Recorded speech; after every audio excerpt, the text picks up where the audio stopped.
विद्विषावहै मा विद्विषावहै। ओम शांति शांति शांति। ओम शांति शांति।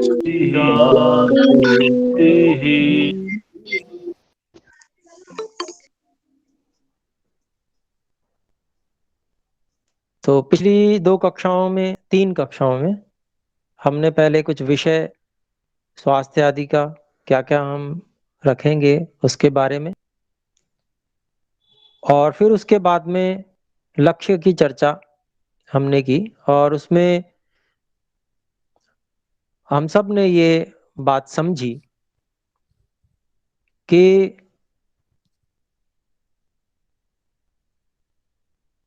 संतुलन बनाना उसी व्यक्ति के लिए संभव है जो इस बात को भली प्रकार से समझ चुका हो कि 5 इंद्रियों के जो विषय हैं और भोग हैं वे,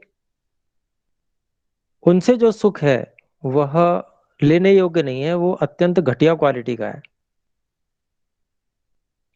क्यों घटिया क्वालिटी का है? क्योंकि उसको उसमें थोड़ा भी असंतुलन होने के बाद में रोग हो जाते हैं, और जब स्वास्थ्य ही नहीं रहता तो व्यक्ति जी ही नहीं पाता ठीक से। बहुत ही अधिक वो इस प्रकार के सुख हैं जो मिलावट वाले हैं। तो हम लोग जो है शुद्ध चीज को पसंद करते हैं सभी। तो इस दृष्टि से अपने को उनको जितना शरीर को आवश्यकता है उतना ग्रहण कर लेना चाहिए, और उनकी ओर आकर्षित नहीं होना चाहिए। तो ये बात, और लक्ष्य हमारा हमेशा ऊंचा होना चाहिए। सरिता जी से निवेदन है, कृपया म्यूट पे करें।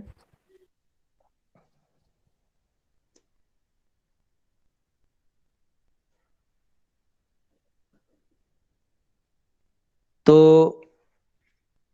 ये बात अपने को समझनी चाहिए, और लक्ष्य हमारा आध्यात्मिक उन्नति का जो सबसे ऊंचा लक्ष्य है, अर्थात आत्मिक रूप से पूर्ण स्वस्थ होने का ये लक्ष्य होना चाहिए, सबसे ऊंचा लक्ष्य। और उसी के लिए अपने लोगों को कार्य करना चाहिए।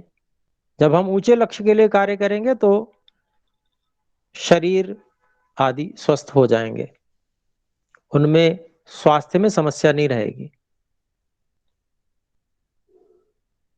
हमारे सुख लेने के साधन भी भिन्न होंगे। इंद्रियों के विषय भोग सुख लेने के साधन नहीं होंगे, बल्कि विद्या अध्ययन, पढ़ना पढ़ाना, सेवा करना, परोपकार करना, रक्षा करना, ये सारे के सारे हमारे सुख लेने के साधन होंगे।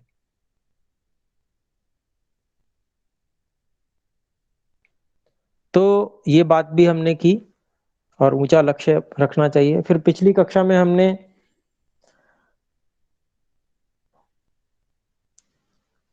कुछ गुणों की चर्चा की। उन गुणों में से कुछ गुण ऐसे हमने जाने, 7 गुण के, उनसे वात की पहचान होती है, वायु की पहचान होती है। वायु हम समझते ही हैं वैसे तो, जो बाहर वायु है वैसे ही वायु अंदर है शरीर के।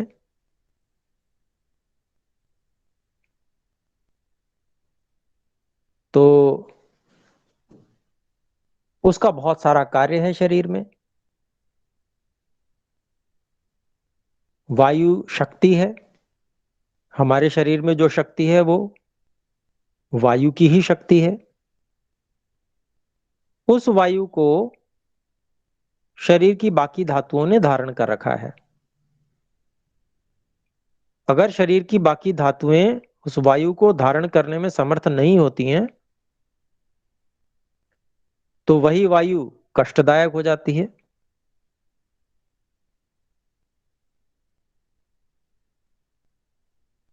वायु का कार्य क्या क्या है शरीर में?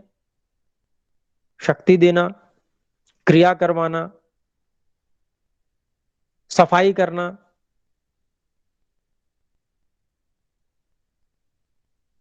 कफ और पित्त आदि और अन्य धातुओं को पहुंचाना, सभी पूरे शरीर में।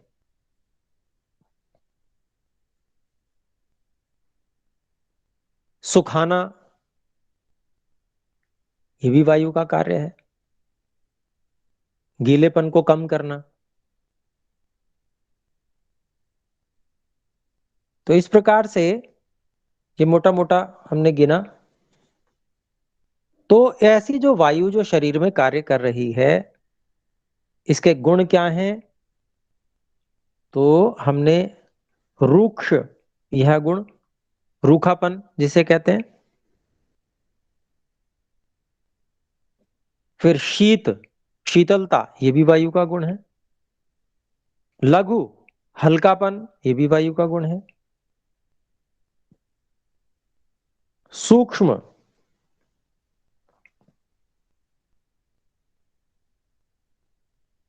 सूक्ष्म को हम समझते हैं जो बहुत बारीक, बहुत छोटा होता है, वो सूक्ष्म होता है।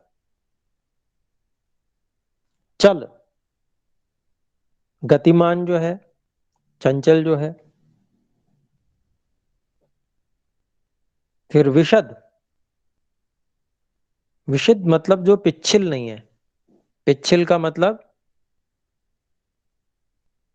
जैसे कुछ गाढ़ापन लिए हुए कोई चीज होती है,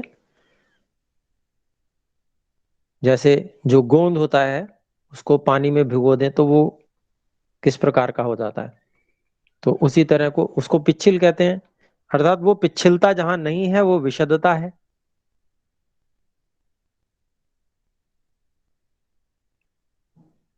और फिर खर मतलब खुरदरापन।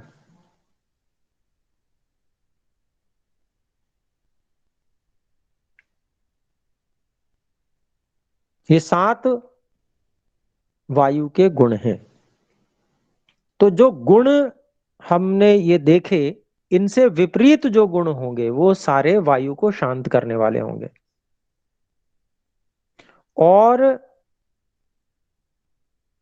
जो जो आहार इन गुणों से युक्त होंगे,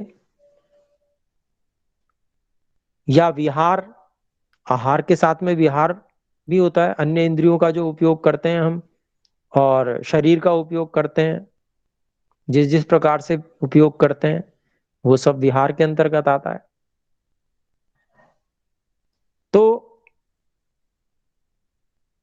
आहार और विहार के माध्यम से या किसी और भी कारण से अगर यह गुण बढ़ जाते हैं, या इनमें से कोई एक गुण या कई इनमें से गुण बढ़ जाते हैं, तो उनके कारण से वायु का प्रकोप होता है और परेशानी होती है।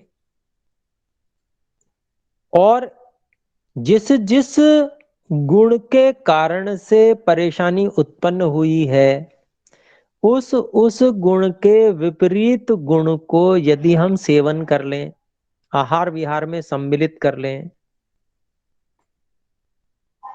तो वात की समस्या भी निबट जाती है, हट जाती है। तो किस कारण से वो उत्पन्न हो रही है ये तो उसी व्यक्ति को पता होगा जो आहार विहार कर रहा है। दूसरा व्यक्ति तो अंदाज लगा सकता है।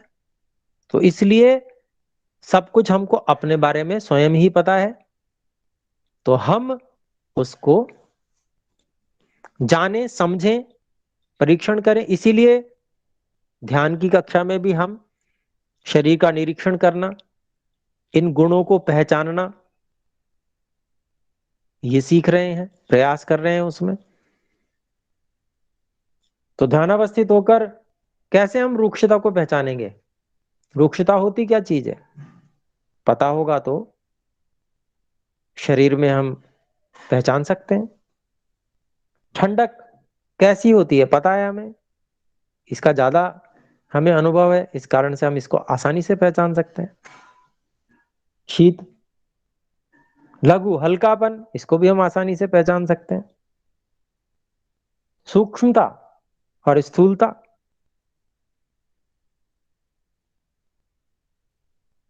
तो स्थूलता नहीं है, सूक्ष्मता है, पहचान सकते हैं उसको। ऐसे ही चंचलता है, पहचान सकते हैं आसानी से। गति है,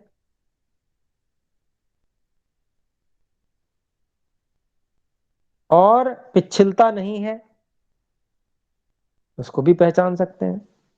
विशद होना और खुरदरापन भी हम अनुभव कर सकते हैं।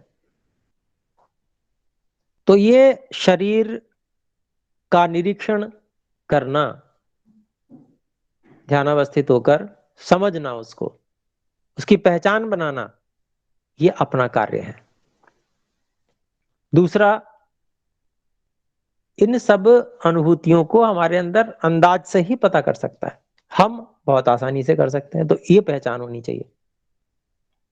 और इनके विपरीत गुण क्या हुए? जैसे रूक्ष का हो गया स्निग्ध, रूक्षता के कारण वात प्रकोपित हुई है तो स्निग्ध आहार विहार करें।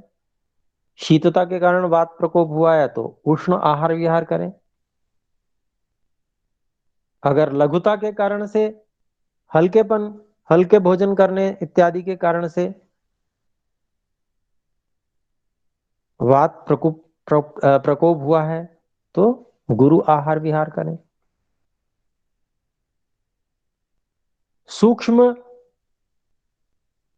वस्तु के कारण से ऐसा हुआ है तो स्थूल आहार विहार का सेवन करें। ऐसे ही चंचल हुआ है,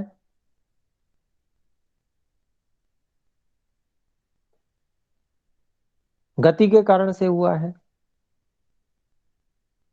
तो स्थिरता का अवलंबन करें, विश्राम करें। विशुद्धता के कारण से हुआ है तो पिच्छल आहार विहार सेवन करें। और यदि खुरदरापन, खर, इस गुण के कारण से वात प्रकोप हुआ है तो श्लक्ष्ण, चिकनेपन, उसका आलंबन करें। तो ये सब चीजें अपने को समझनी है। फिर हमारा पित्त का विषय आता है। तो पित्त में क्या गुण है? पित्त में गुण बताए जा रहे हैं, देखिए, आप नोट करना चाहें तो स्निग्ध है पित्त, चिकनापन है उसमें, जैसे तेल आदि होता है। उष्ण है, गर्मी है पित्त में। तीक्ष्ण है, तीखापन है। द्रवत्व है, बहना, जैसे जो चीज बहती है वो द्रव होती है। अम्ल है, खट्टापन भी है उसमें। सर है, चलायमान है। सर का मतलब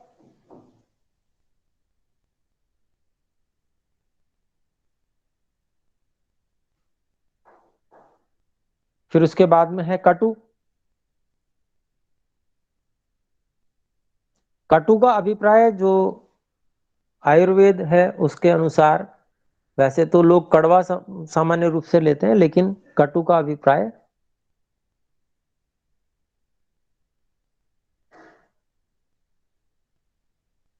जो मिर्च आदि होती है, जैसे काली मिर्च होती है, उसको कटु कहते हैं। तो ये गुण पित्त के हैं। और इनके विपरीत क्या है? स्निग्ध का रुक्ष होता है,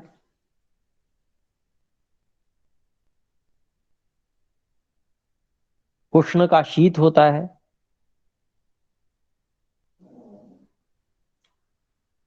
तीक्ष्ण का मृदु होता है, द्रव का सांद्र होता है। तनु द्रव समझ लीजिए, तनु और सांद्र, तनु मतलब पतला और सांद्र मतलब गाढ़ा।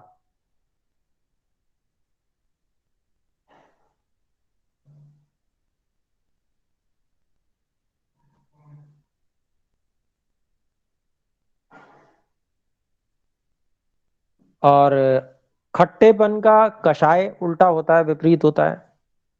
कसैला, कसैला उल्टा होता है अम्ल का। सर का विपरीत तिक्त होता है, कड़वा।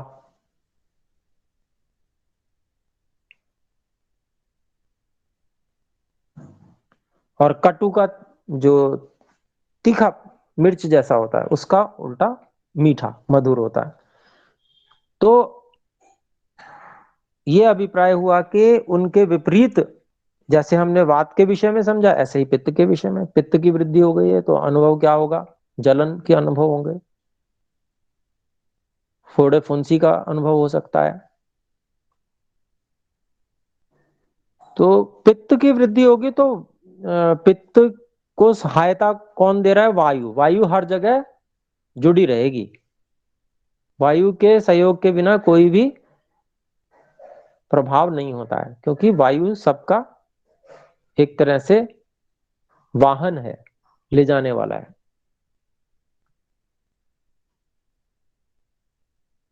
उसका सहयोग हर जगह रहेगा। फिर कफ के विषय में, कफ के क्या गुण होते हैं?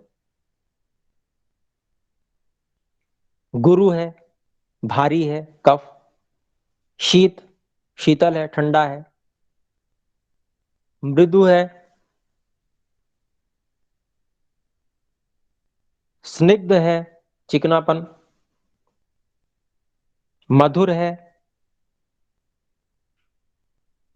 स्थिर, स्थिरता है उसमें।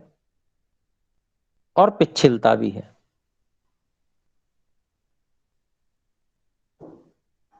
तो श्लेष्मा जिसे कफ कहते हैं, और इन सब गुणों से युक्त है वो।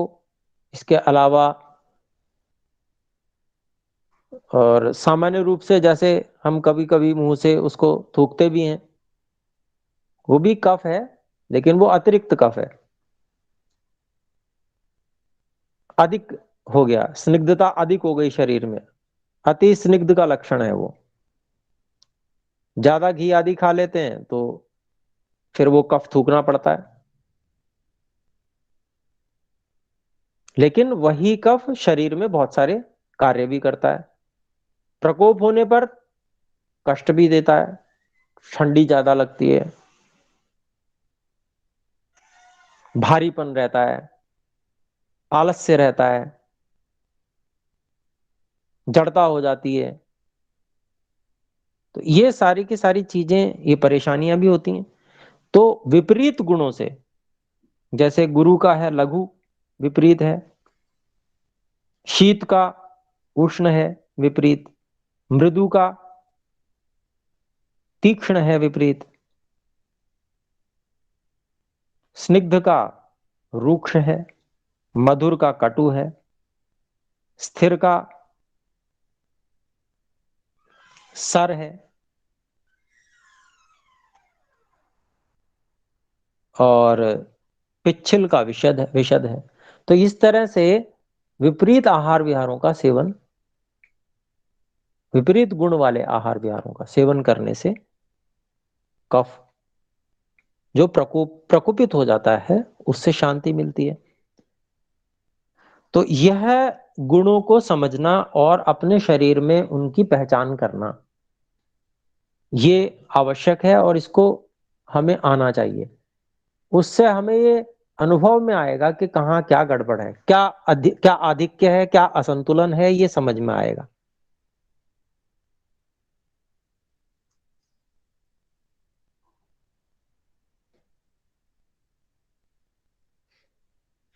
फिर अगली बात हम देखते हैं कि कौन कौन से रस होते हैं।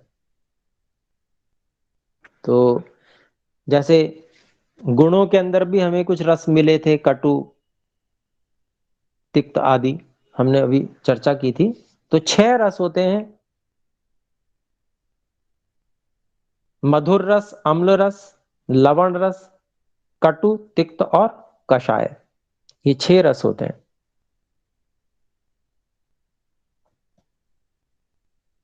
मधुर मीठा हमें पता ही है, अम्ल खट्टा पता ही है, लवण नमक नमकीन,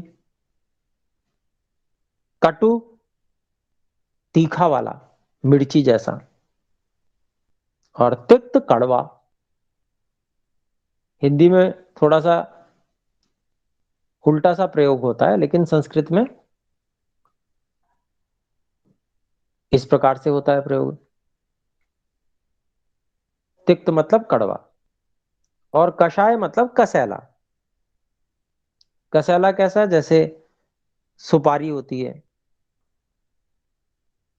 बिल्कुल जो सुपारी बिना कुछ मिलावट वाली शुद्ध सुपारी, उसको जब हम मुंह में रखते हैं तो मुंह कसैला हो जाता है, जकड़न जैसी होने लगती है मुंह में। तो यह जो है कसैला रस है। तो कौन कौन से रस, कौन कौन से दोष, दोष कहते हैं वात पित्त कफ को, इनको शांत करते हैं, ये अपनी जानकारी में हो तो हम आसानी से स्वयं को पहचान सकते हैं कि हम किस स्थिति में, और हमें आहार में कौन से रसों का सेवन करना चाहिए, किसकी मात्रा बढ़ानी चाहिए, किसकी कम करनी चाहिए।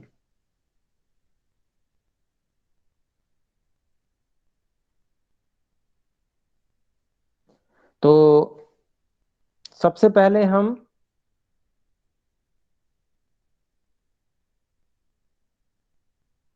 वायु को शांत करने वाले जो रस हैं उनको देखते हैं। तो 3 रस हैं: मधुर रस, अम्ल रस और लवण रस। मीठा, खट्टा और नमकीन, ये वायु को शांत करने वाले हैं, जीतने वाले हैं। फिर पित्त को जीतने वाले हैं कषाय, मधुर और तिक्त। कसैला, अधिक गर्मी हो रही है तो फिर कसैली चीज वो ठंडी होती है, और तिक्त कड़वा वो भी शीतल होता है। तो पित्त को जीतने के लिए ये कषाय, मधुर और तिक्त रस, तिक्त मतलब कड़वा, इनका उपयोग किया जाता है। और कफ को जीतने के लिए कषाय रस, कसैला रस, कटु रस अर्थात तीखा, और कड़वा, इनका सेवन किया जाता है। तो उससे कफ पर विजय होती है। अधिकांश कटु का सेवन किया जाता है।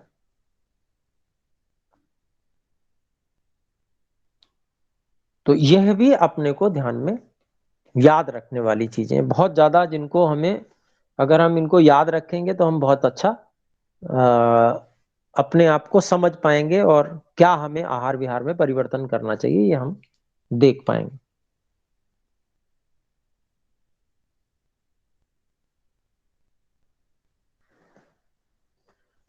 तो अब हम कुछ इस विषय पे विचार करते हैं और समझते हैं कि भोजन की मात्रा क्या होनी चाहिए।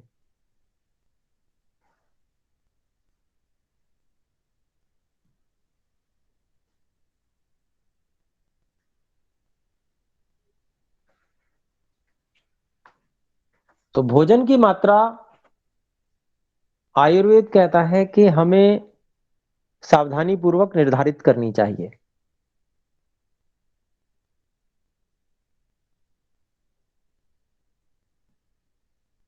कैसे?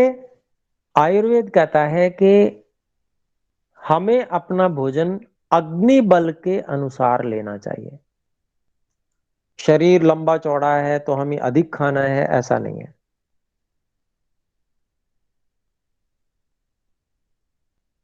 हमारा अग्निबल कैसा है? अग्निबल का मतलब जठराग्नि, अर्थात पाचन शक्ति। पाचन शक्ति जितनी है उतना खाना है। और फिर उसका निर्धारण कौन कर सकता है? उसका निर्धारण हम स्वयं कर सकते हैं, और कोई नहीं कर सकता। क्योंकि अपने अग्नि बल का हमें पता है। कैसे पता चलता है? एक समय का खाया हुआ भोजन कितने समय में पच गया। पचने का अभिप्राय क्या हुआ? भोजन किया, भोजन करने के बाद में उससे ऊर्जा बन गई, शरीर में हल्कापन आ गया, नीचे से वायु पास हो गई, अनुलोमन हो गया वायु का,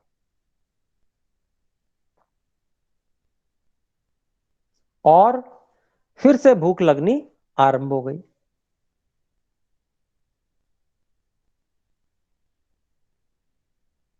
ये सारे लक्षण मिलके, केवल एक लक्षण नहीं, अनेक बार भूख तो लगने लगती है और उसके कारण हम पता नहीं कर पाते हैं किस कारण से भूख लगनी शुरू हो गई। कई बार बड़ी सुगंधित, बड़ी अच्छी गंध आने लगती है तो खाने की इच्छा होने लगती है, फिर भूख लगने लगती है। तो वो झूठी भूख है। अनुलोमन वायु का हुआ ही नहीं, शरीर में हल्कापन है ही नहीं, केवल खाने की इच्छा हो रही है। इसका मतलब भोजन का पाचन नहीं हुआ है।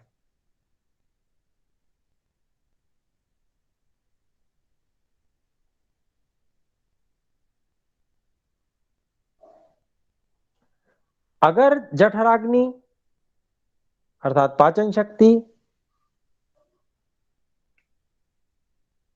कम है तो कम ही खाएं,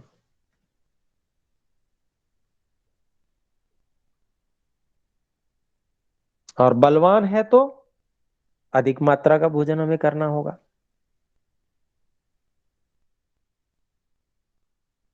दोनों ही स्थितियों में यदि हम असंतुलित होते हैं तो रोग का कारण बनेगा।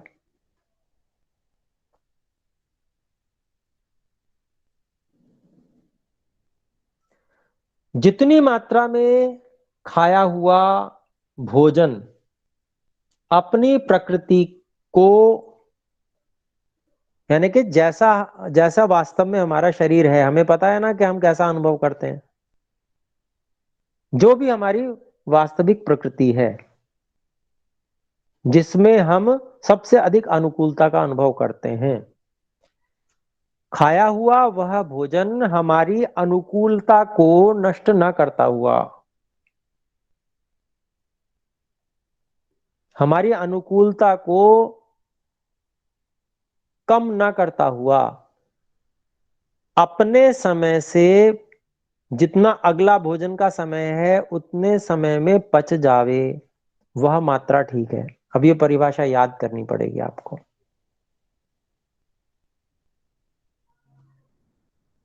क्या?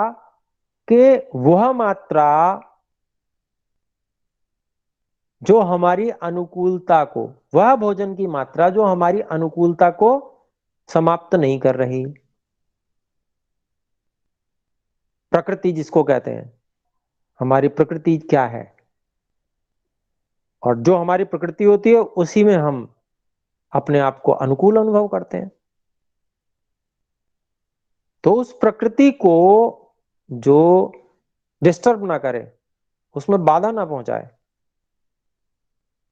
उसको बाधित न करते हुए जितना समय अगले भोजन के लिए है उतने समय में वह आसानी से पच भी जाए, और वो लक्षण जो मैंने अभी बताए थे वो लक्षण प्रकट होने लगे, तो उतनी मात्रा हमारे लिए भोजन की है, उतना भोजन हमें करना चाहिए।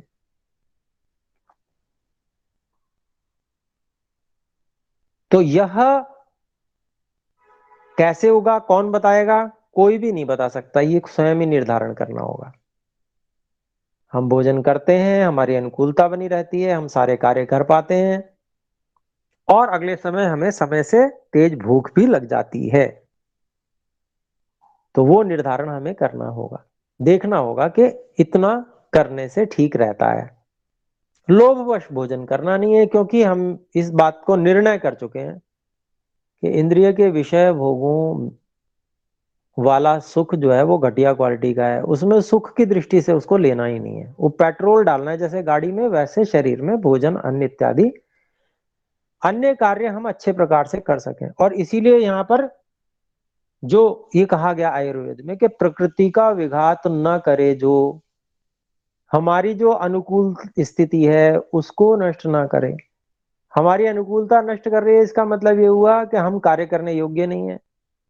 जब कार्य करने योग्य नहीं हो रहे हैं, इसका मतलब क्या हुआ कि वो भोजन हमारे लिए अनुकूल नहीं है, या हमने अधिक भोजन कर लिया है, या मात्रा से कम कर लिया है। कम करने में भी समस्या होगी, ज्यादा कर लेने में भी समस्या होगी, संतुलन चाहिए। तो इसके विषय में और भी, जो हल्का भोजन कौन सा है, भारी भोजन कौन सा है इत्यादि, इसके विषय में और चर्चा आगे करेंगे, जिससे कि हम ये निर्णय कर पाए कि हम कैसा भोजन करें, कितना, कितनी मात्रा में करें। उसके बारे में और भी जो ऋषियों महर्षियों ने आयुर्वेद में बताया, उसके बारे में हम अगली कक्षा में चर्चा करेंगे। तो आज विराम समय हो चुका है। हम में से जो कोई कुछ पूछना चाहते हैं तो वो लिख कर भेजेंगे, और उसका समाधान हम अगली कक्षा में करने का प्रयास करेंगे। मैं लगभग प्रयास करता हूँ 5 मिनट पहले जुड़ने का। अगर कोई शंका होगी तो मैं उसमें उस समय में समाधान कर दूंगा, फिर मंत्र पाठ करके फिर आगे की बातें बताऊंगा। और अगर उस समय में नहीं हो पाया समाधान, और भी आपकी शंकाएं अधिक हैं, तो भी पहले शंकाओं का समाधान करेंगे, फिर आगे आगे की चर्चा फिर करेंगे। तो आइए मिलकर एक बार ओम का उच्चारण करें। ओ